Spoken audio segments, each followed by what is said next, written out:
राम राम। हमें ये किसी क्लास में नहीं पढ़ाया जाता कि आपको कैसे बोलना चाहिए, लेकिन जब आप बोलते हैं तो पता चल जाता है कि आप किस क्लास के हैं। मैंने पहले भी कई कथाओं में आपको सुनाया कि इंसान जगह के पास चलकर जाता है, जगह इंसान के पास चलकर बिल्कुल नहीं आती। एक ब्राह्मण थे, सुबह सुबह अपने घर से चले। उन्होंने देखा एक व्यक्ति कुएं पर लकड़ी की फट्टियां इकट्ठी कर रहा है।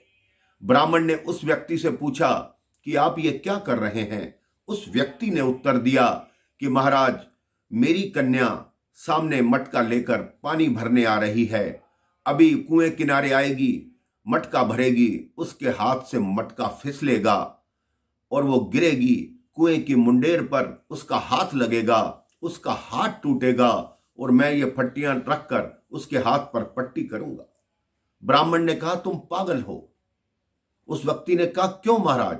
ब्राह्मण ने कहा, अपनी कन्या को रोक लो ताकि वो यहां पानी भरने ना आए।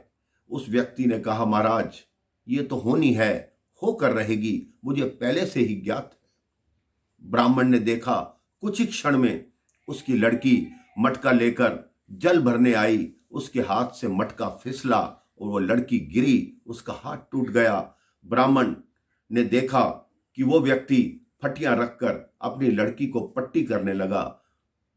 ब्राह्मण ने कागज कलम निकाला और लिखा, दुनिया का सबसे मूर्ख इंसान है जिसको पता है कि मेरी कन्या यहां गिरेगी, इसका हाथ टूटेगा, फिर भी अपनी कन्या को बचा नहीं रहा है।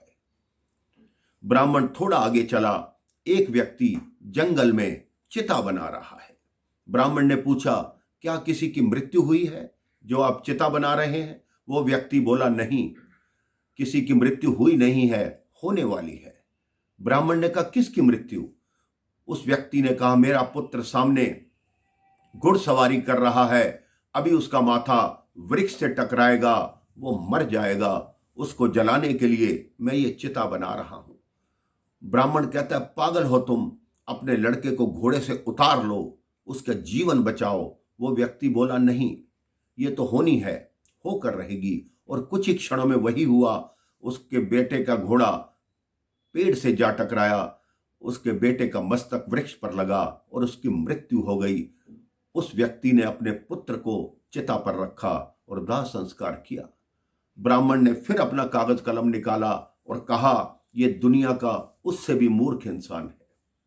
ब्राह्मण थोड़ा और आगे चला। उसने देखा, जिस देश का ब्राह्मण था उस देश के दो राजकुमार एक कन्या के साथ आ रहे हैं।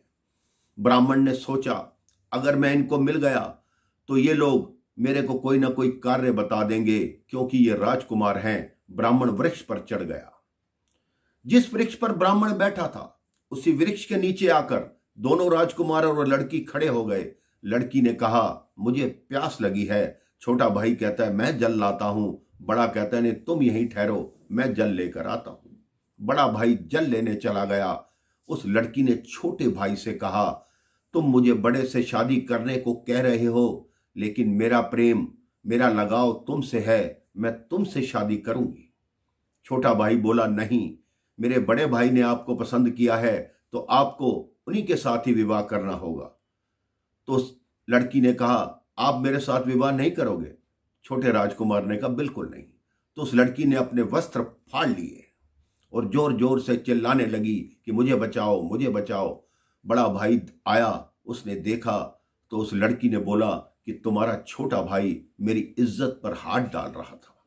बड़े भाई ने आओ देखा ना ताओ तलवार निकाली और छोटे भाई के पेट में मार दी। लेकिन जब भाई का खून देखा तब राजकुमार को समझ आया कि मैंने ये क्या किया। वही तलवार उसने अपने पेट में भी मार ली। ब्राह्मण ऊपर बैठा सब देख रहा है। वो लड़की हंसती हुई आगे चल पड़ी। ब्राह्मण ने वृक्ष से नीचे छलांग लगाई, उस लड़की का हाथ पकड़ लिया। कहता, मेरे सामने तुमने दोनों राजकुमारों को मरवा दिया, ना उसकी गलती ना उसकी गलती, अब मैं तुम्हें सजा दिलाऊंगा। वो लड़की बोली, सुबह से मेरे 2 करिश्मे तुम देख चुके हो, तीसरा अब देखा है, मैं होनी हूं। तुम मुझे क्या सजा दिलाओगे? तुम अपनी सजा याद करो कि तुम्हारी मृत्यु कैसे होगी।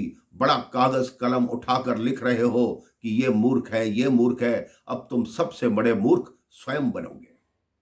तुम्हारी मृत्यु आज से 20 साल बाद सुबह 11 बजे गंगा में डूब कर होगी। मेरी ये बात अपने कागज पर लिख लो और उसको कोई नहीं टाल सकता। वो ब्राह्मण बोला, ये मूर्ख हैं, अनपढ़ हैं, जो तेरे चक्कर में आ गए। मैं पढ़ा लिखा ब्राह्मण हूं, मैं तेरे चक्कर में कभी नहीं आऊंगा। उस लड़की ने कहा, उस समय जब आपका अंत समय होगा, मैं आपके सामने खड़ी होंगी, ये बात याद रख लेना। वो ब्राह्मण अब ऐसी दिशा में चलने लगा जहां से गंगा हजारों मील दूर हो। 5 साल तक पैदल चलता रहा और ऐसे नगर के बाहर जाकर डेरा जमा दिया। वहां की प्रजा उस ब्राह्मण के आश्रम में धीरे धीरे आने लगी। उसने 10 साल तक वहां तपस्या की, कीर्तन किया, भजन किए। बहुत ही लोग उसके अनुयायी बन गए। राजा तक बात पहुंची कि एक ब्राह्मण हैं, उनकी बहुत कीर्ति है, बहुत नाम है, उनका बहुत बढ़िया आश्रम है। आपके यहाँ संतान नहीं है, एक बार पुकार कर कर देखिए, आपके यहाँ संतान होगी। राजा ने भी आके शीश झुकाया। ब्राह्मण ने आशीर्वाद दिया और उस आशीर्वाद से उस राजा के संतान हो गई। राजा ने कहा कि उस ब्राह्मण की वजह से मेरे यहाँ संतान हुई है, आज से हम ब्राह्मण को राजगुरु बनाते हैं। राजगुरु बनाया गया तो राजा ने कहा, अब इस बच्चे की कुंडली बनाइए। कुंडली बनाई गई। जब कुंडली बनाई तो बच्चे का मुंडन संस्कार 5 वर्ष बाद हरिद्वार में होना निश्चित हुआ। जब पंडित जी को तिथि याद आई, जब उस ब्राह्मण देवता ने अपना अनुमान लगाया कि ये तो वही तिथि है जिस तिथि को मेरी मृत्यु लिखी है, कहते हैं ठीक है, जब मैं हरिद्वार जाऊंगा ही नहीं तो गंगा में डूबूंगा कैसे। अब वो दिन निकट आने लगे। 2-3 माह शेष रह गए। राजा ने कहा, गुरुजी आप ऐसा कीजिए, बच्चे को हरिद्वार ले जाइए और इसका मुंडन करवाइए। वो ब्राह्मण देवता जो गुरु थे, उन्होंने कहा, मैं हरिद्वार बिल्कुल नहीं जाऊंगा। राजा ने कहा, यह राज आज्ञा है। वो ब्राह्मण बोले, नहीं मैं नहीं जाऊंगा। तो राजा ने कहा, ठीक है, गुरुजी को फांसी पे लटका दिया जाए। अब ब्राह्मण ने सोचा, कहीं होनी ने मुझे फंसाया हो, कहा हो गंगा में डूब के मरेगा और मरना फांसी से हो, तो ये तो मैं फंस जाऊंगा।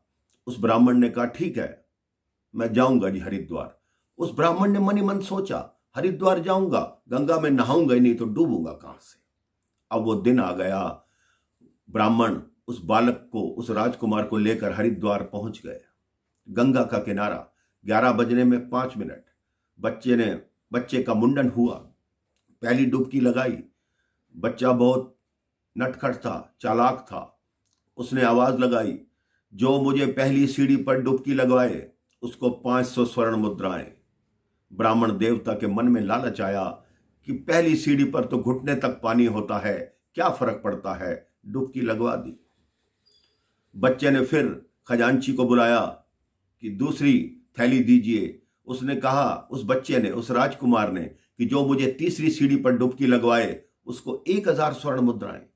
ब्राह्मण ने सोचा, तीसरी डुबकी तक मेरी कमर तक, तीसरी सीढ़ी तक मेरी कमर तक पानी आएगा तो मैं कौन सा डूब रहा हूं। उन्होंने तीसरी सीढ़ी पर भी डुबकी लगवा दी। अब 11 बज गए। बच्चे ने एक और थैली ली। उसने कहा, जो मुझे 5वीं सीढ़ी पर डुबकी लगवाए उसको 2000 स्वर्ण मुद्राएं। पंडित जी ने सोचा, ब्राह्मण देवता ने सोचा कि 5वीं सीढ़ी तक तो मेरी छाती तक पानी आएगा, मैं लगवा देता हूं, मैं कौन सा मर रहा हूं।